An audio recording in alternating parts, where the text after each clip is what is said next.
पहले अमृतलाल जी को 2 बार हार गए, तीसरी बार बापड़ा बापड़ा करके जिताए थे। तो कहीं ऐसा नहीं हो कि लोग कहते यार बापड़ा रघुवीर जी को अबर के 2 बार हार गए, तीसरी बार जिता देवे। तो ऐसा भी कुछ सब राजनीति में सब जायज है। बीजेपी के तो बीजेपी को ही वोट देंगे, चाहे बोले जिला बना दो या सोने के कड़े पहना दो। उस पर कम और फील्ड में ज़्यादा समय दिया है। अमृत जी के बारे में आज की तारीख में तो हम नहीं कह सकते कौन जीत रहा है, लेकिन कांटे की टक्कर है इस वर्ष। बहुत पुराना कार्यकर्ता हूँ, 40 साल पुराना, और बहुत काम किया मैंने हर पंचायत थले में। विधानसभा चुनाव को लेकर प्रदेश में सरगर्मियां काफी जोरों पर है। ऐसे में नामांकन प्रक्रिया शुरू हो चुकी है। आज हमारे साथ में मौजूद हैं सलूम्बर विधानसभा क्षेत्र में सक्रिय राजनीति में भूमिका निभाने वाले ईश्वर जी टेलर। आइए उनसे बात करते हैं कि सलूम्बर में किस तरीके से भाजपा पार्टी अपना प्रचार प्रसार कर रही है और किस तरीके से जीत हासिल करेगी और क्या कमियां रहेगी कांग्रेस पार्टियों की। आइए जानते हैं। हाँ सर, बताइए कि सलूम्बर विधानसभा क्षेत्र में क्या कुछ दावे रहेंगे और क्या आपकी सोच है। सलूम्बर विधानसभा में 2 बार अमृतलाल जी पहले जीत चुके हैं। एक बार 32,000 वोटों से, एक बार 22,000 वोटों के लगभग, और तीसरी बार भी जीतने के पूरे चांस हैं, क्योंकि उस व्यक्ति ने घर पे कम और फील्ड में ज़्यादा समय दिया है। विधानसभा क्षेत्र में कहा जाता है कि भारतीय जनता पार्टी के जो प्रत्याशी हैं वो किसी न किसी बातों को लेकर काफ़ी माइनस में हैं, और कांग्रेस के जो प्रत्याशी हैं रघुवीर सिंह मीणा, उन्होंने सलूम्बर को जिला बना के एक नई पहचान बनाई है। क्या इसमें वह सफल होंगे जीत पाने में? जिला बनाया उसके लिए रघुवीर जी को बहुत बहुत बधाई। मैंने भी पहले बधाई दी, वो मेरे बचपन के मित्र भी हैं। लेकिन पार्टी का जो मत होता है, जैसे जो कट्टर बीजेपी के होते हैं तो बीजेपी को ही वोट देंगे, चाहे बोले जिला बना दो या सोने के कड़े पहना दो। भाजपा का जो मत होगा जो भाजपा में ही जाएगा। कुछ मत होते हैं जो 48-50% के आसपास होते हैं जो इधर उधर हो सकते हैं, वो ज़रूर कुछ फर्क पड़ेगा ज़रूर, वो भी कुछ जगह। बाकी जो भाजपा के मत है वो भाजपा में जाएंगे और कांग्रेस के मत है जो कांग्रेस में जाएंगे। दोनों ही पार्टी के जो प्रत्याशी हैं उनके साथ साथ निर्दलीय प्रत्याशियों ने भी ताल ठोक रखी है। वह कई बागी भाजपा के पदाधिकारी भी हैं जो टिकट मांग रहे हैं, और उन टिकट न मिलने के बाद में वो निर्दलीय के तौर पे भी चुनाव लड़ने के लिए तैयार है। ऐसे में क्या पार्टी को खामियाजा होगा या क्या नुकसान पहुंचेगा? ऐसा चुनाव आते हैं तो हर व्यक्ति चाहता है कि मेरे को टिकट मिले। मैं ओबीसी का हूँ, अब मेरी सीट नहीं है कहीं सरला सलूम्बर साइड। बाकी मैं भी अभी उम्मीदवार होता, क्योंकि मैं भी बहुत पुराना कार्यकर्ता हूँ, 40 साल पुराना, और बहुत काम किया मैंने हर पंचायत थले में। तो अभी चुनाव है तो टिकट तो हर कोई मांगेगा। अब टिकट तो सबको मिलता नहीं है, एक व्यक्ति को टिकट मिलता है, तो वो टिकट जिसको मिला है उसके साथ में भाजपा के कार्यकर्ता हैं। अब हम हमसे एक ऐसा उत्तर चाहेंगे जो आपके विभाग अंदाज के लिए जाना जाता है। आपने काफ़ी ऐसे व्हाट्सएप ग्रुप और सोशल मीडिया पे आप एक्टिव रहते हैं। ऐसे में आप क्या सोचते हैं कि अगर अमृतलाल जी को हार का सामना करना पड़ता है तो किन कारणों से करना पड़ेगा? अमृतलाल जी को चुनाव में अभी 2-3 माइनस पॉइंट आ सकते हैं। एक तो उनकी क्या मार्कशीट का जो मुद्दा चल रहा है, हो सकता है कुछ प्रभाव उस पर चुनाव पे मामूली हो सकता है, ये कांग्रेस मुद्दा बना सकती है। और बाकी का तो उनका काम ठीक था, अभी 10 सालों में काम भी किया है। और हो सकता है कि पहले अमृतलाल जी को 2 बार हार गए, तीसरी बार बापड़ा बापड़ा करके जिताए थे। तो कहीं ऐसा नहीं हो कि लोग कहते यार बापड़ा रघुवीर जी को अबर के 2 बार हार गए, तीसरी बार जिता देवे। तो ऐसा भी कुछ सब राजनीति में सब जायज है। आपकी नज़र में क्या लग रहा है, इस बार टक्कर कांटे की रहेगी या वो पिछली बार की तरह बड़ा डिफरेंस देखने को मिलेगा? डिफरेंस तो कोई नहीं था। पहले भी रेशमा मीणा जब चुनाव लड़ी बागी, तो वो वोट उन्होंने काफ़ी वोट लिए थे, लगभग 16,000-17,000 वोट के लगभग वो ले गए थे। तो उसकी वजह से ही रघुवीर जी हारे थे। बाकी उस समय भी अंतर इतना 22 का नहीं रहता, 6-7 हज़ार वोट का ही अंतर रहता। अमृतलाल जी जीतते 6-7 हज़ार वोट से जीतते उस टाइम। और इस वर्ष इस चुनाव में एक अलग चीज़ देखने को मिल रही है। बीटीपी, एक बाप पार्टी, कम्युनिस्ट भी, तो कुछ कुछ वोट ये भी खराब करेंगे।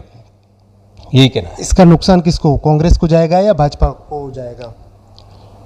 देखो ऐसा है कि कुछ हमारे एसटी भाई युवा हमारे भाजपा से जुड़े थे, लेकिन जब से ये पार्टी आई है बीटीपी, अभी आप तभी बनी है, लेकिन बीटीपी जब आई है तो कुछ युवा सफ़ेद गमछा बांधकर एक अलग ही माहौल बना दिया। जैसे खेरवाड़ा में भी काफ़ी वोट आए, हमारे दरियावद में हम बीजेपी हार गई, तीसरे नंबर पे आई।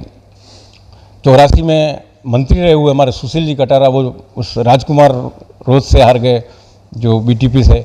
तो इस चुनाव में सलूमर में भी बीटीपी और बाप पार्टी कुछ वोट कांग्रेस के भी काटेंगे और भाजपा भी काटेंगे। तो रघुवीर जी और अमृत जी के बारे में आज की तारीख में तो हम नहीं कह सकते कौन जीत रहा है, लेकिन कांटे की टक्कर है इस वर्ष इस चुनाव में। देखते हैं 15 तारीख के आसपास जब माहौल बनेगा, 15 के बाद में, तब पता लगेगा। और आप एक बार और इंटरव्यू लेना, उस समय 20 तारीख के आसपास हम बताएंगे कौन जीत रहा है, बेबाक बताऊंगा कौन जीत रहा है। और मैं जो लिखता हूँ, मेरे व्हाट्सएप IG न्यूज़ है मेरा, उसमें फैक्ट बात मिलती है करीब करीब, और उतने वोटों से ही जीतते हैं। गत विधानसभा में मैंने लिखा था मेरे इस ग्रुप में कि मावली से इतने वोटों से जीतेंगे धमनान जी, कोटड़ा से इतने वोटों से हम जीतेंगे, 6000 लगभग बताया था मैंने। गोगुंदा में मैंने बताया था इतने वोट से जीतेंगे, तो लगभग उतने वोटों से ही हार जीत हुई थी। फिर तो देखो क्या होता है, पुराना अनुभव है, उम्र कम है लेकिन पुराना अनुभव है। और उदयपुर जिले की कोई पंचायत मैंने नहीं छोड़ी, और पंचायत में भी फल है, वहाँ तक मैं पहुँचा हूँ आज तक। क्योंकि मैं जब जब लोकसभा सलूमर थी तो महावीर जी भगोरा सांसद थे, तो मैं सांसद प्रतिनिधि था, तो मेरे को पूरे संसदीय क्षेत्र में जाने का मौका मिला।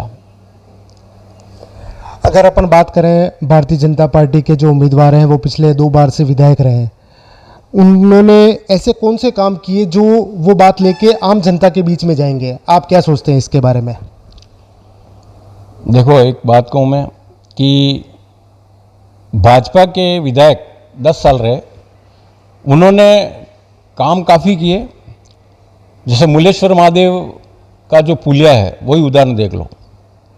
उसके बाद में ऐसे कई सड़कें हैं जहाँ पर नहीं जाते थे, जा ही नहीं सकते थे। जैसे आज तक कोई नठारा का एक एड़ खाबड़े और गोड़ में ऐसी जगह कोई आज तक नहीं गया था, लेकिन ये अमृतलाल जी बिल्कुल लास्ट छोर तक विधानसभा के वहाँ तक पहुँचे हैं। फिर इन्होंने हर समाज में सामुदायिक भवन दिए हैं, तो वो कुछ तो प्रभाव तो पड़ेगा। और दूसरी बात यह है कि एक साधारण व्यक्तित्व दर्शाते वो, और कहीं पे भी बैठ जाते हैं, और कहीं पे भी ऐसा कोई स्टैंडर्ड जैसे कलफ नहीं बिगड़े या वाइट बिल्कुल रहना अप टू डेट ऐसा वैसा, मतलब एक साधारण व्यक्तित्व है। और फिर देखो क्या होता है, चुनाव है ये तो, क्योंकि CP जोशी जी भी 1 वोट से हार गए थे। चुनाव में सारे आंकलन सही नहीं निकलते हैं, लेकिन हमारा अनुमान है, और मैं तो भाजपा का हूँ इसलिए मैं तो कहूँगा मेरे तो भाजपा का उम्मीदवार ही जीते। अमृतलाल जी के लिए कहा जाता है कि वो नाचने गाने वाले लोग हैं, और कहीं पे भी भजन मंडली वगैरह होती है उसमें नाचने गाने लग जाते हैं, और कांग्रेस इस पे कई बार कमेंट्स भी करती है। आप क्या सोचना है इस बारे में? कांग्रेस कमेंट्स करती है तो उनको पूरा नॉलेज नहीं है जो करता है वो। मैं कांग्रेस पूरी की बात नहीं कर रहा हूँ, जो कमेंट्स करता है उसके बारे में बताना चाहता हूँ। करोड़ी लाल जी मीणा का वीडियो देखना, आप डांस कर रहे हैं। हमारा नरेंद्र युवा अभी जो उम्मीदवार था चुनाव में विधानसभा का, तो वो भी अभी कई प्रोग्रामों में भजन मंडलियों में भी नाच रहे हैं। ये एक शौक भी होता है किसी को, और किसी को मतलब लोगों को लुभावने के लिए भी ये कार्य किए जाते हैं। तो ठीक है, अमृतलाल जी का शौक है नाच गाने का, कर रहे हैं। भजन मंडलियों में नाच गाने से क्या वो जीत हासिल कर पाएंगे? ऐसा कई एरियो में ऐसा होता है कि भाई ये अपने जैसा आदमी है यार, अपने में घुल मिल गया है, भजन भी बोल रहा है, रात भर अपने साथ खोटी। कोई नेता ऐसे होते हैं 7 बजते ही अपने फ़ोन बंद कर देते हैं और अपने घर पे चले जा रहे हैं, फ़ोन उठाते नहीं हैं, सुबह 8 बजे बाद फ़ोन उठाते हैं। तो वैसा अमृतलाल जी का नहीं है, वो कभी भी फ़ोन करेंगे, बाई चांस वो कहीं बिजी होंगे तो वापस रिप्लाई आएगा, ये उनकी खूबी है। चुनावी चर्चा में अब आपसे मैं एक अंतिम सवाल ये चाहूँगा कि जया मीणा के बारे में आप क्या कहेंगे? वो कुछ दिन पहले ही सलूम्बर भाजपा में सक्रिय उन्होंने भूमिका निभाई और अब टिकट की मांग भी की, उसके बाद में टिकट न मिलने पे वो निर्दलीय के रूप में लड़ना चाह रहे हैं। आपका क्या सोचना है?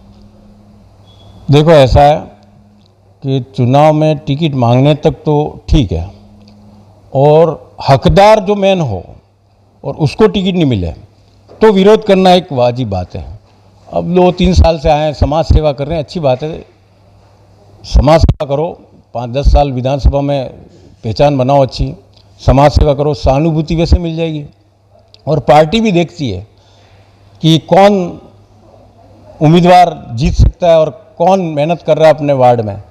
मैं एक उदाहरण बताता हूँ कि हम सवीना में आज तक कांग्रेस नहीं जीती पार्षद के चुनाव में, लेकिन मैंने गत 30 साल से उदयपुर में रह रहा हूँ। मैं कार्यक्षेत्र मेरा जरूर सलूम्बर विधानसभा क्षेत्र में रहा, लेकिन मेरा रेजिडेंस सवीना क्षेत्र में था। तो यहाँ पे कोई चुनाव लड़ने वाला नहीं था कांग्रेस के सामने, क्योंकि यहाँ कांग्रेस ही जीतती है और 3 कच्ची बस्तियाँ थी। तो मैंने भी कहा भाई मैं चुनाव लड़ लूँ, तो उन्होंने कहा हारने के लिए क्यों लड़ते हो। लेकिन हमने काम किया था और लोगों से मिले और पुरानी मेहनत थी। 1257 वोट से मेरी पत्नी चंदा टेलर को जिताया। तो मैं तो जया जी से एक ही बात कहूँगा, मन छोटा नहीं करें, क्योंकि बहुत लंबा समय पड़ा है। आप तो फील्ड में काम करो, ऑटोमेटिक पार्टी देखती है, पद बहुत है। अगर सरकार भाजपा की बन जाती है, अच्छा काम करोगे तो आयोग की अध्यक्ष या कई प्रकृति खराड़ी आयोग की अध्यक्ष बनी है ना, नहीं बनी। तो ऐसा है कि बहुत है, इसमें ज़्यादा मन छोटा करने की जरूरत नहीं है। आज हमने बात की ईश्वरजी टेलर ने, जिन्होंने सलूम्बर विधानसभा क्षेत्र के अलग अलग मुद्दों पे चर्चा करते हुए दोनों प्रत्याशियों और सहित निर्दलीय प्रत्याशियों के बारे में अपनी जानकारी आम जनता को बताने का प्रयास किया। कमलेश कुमार जड़ोला, खबर 27 राजस्थान से।